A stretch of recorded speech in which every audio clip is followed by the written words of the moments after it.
Action.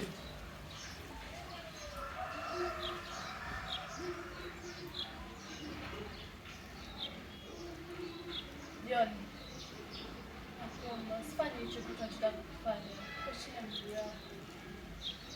Nakupenda, najua nimekosea. Naomba nisamehe. Nipe nafasi nikuelezee basi. Naomba nipe nafasi nikuelezee. Nakupenda. Na kwa kweli sio unachofikiria, naomba nikuelezee. Nakuomba, unajua nakupenda. Huwezi jua nini kilichoendelea kwangu. Nakuomba babangu, nisikilize. Nakuomba, nipe nafasi, nakupenda.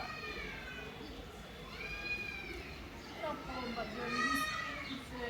Usifanye hivyo. Nakuomba, John, usifanye hivyo. Nakupenda. Dakika moja tu nipe. Nakuomba. Usifanye hivyo. Nakuomba. Kwa chini ya miguu yako. Nafasi nikuelezee. Nakuomba. Nakupenda, mnajua hilo. Nakuomba. Nisikilize, najua unanipenda, nakupenda pia. Naomba nisikilize, nikueleze sababu ni nini babangu. Nakupenda.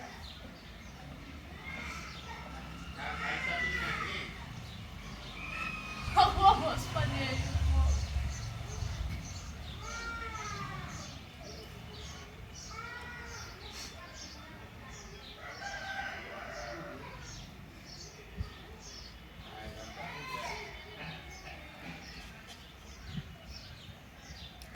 Nisikilize. Moja. Nakuomba nisikilize. Mbili. Nakuomba nisikilize. Tatu. Yaani ukirudia neno nakuomba mara tatu au mara nne, huo ni chafu.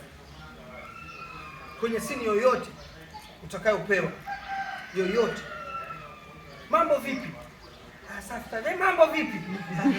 Mambo vipi? Huo ni unajua kwa nini ameshusha? Najua tunajifunza. Bro. Acha nimtetee kidogo. Anapokuambia nakuomba, wewe najua kwenye akili yako ulimpa nafasi ya kusikiliza. Lakini tayari wewe ulitakiwa mgundue, jamani tuchezeshane. Wote hatujui. Sawa? Anaposhindwa kuitafuta key, ashakwambia nakuomba, naomba. Basi umeshaona anahitaji mara 2, mara 3. Basi wewe shusha. Wewe unafikiri ni nini unaweza kuniambia? Wewe unafikiri nini? Najua ukimwambia hivyo, yeye ataipokea sasa. Atasema ni hivi na hivi. Kwa hiyo yeye alipokuwa nakuomba nini? Alikuwa anategemea kutoka neno. Yaani wewe umruhusu sasa. Lakini sasa wewe ukamruhusu katika akili, yeye na yeye akasema vizuri sana. Kurudia neno kwa wote, kurudia neno tushuke.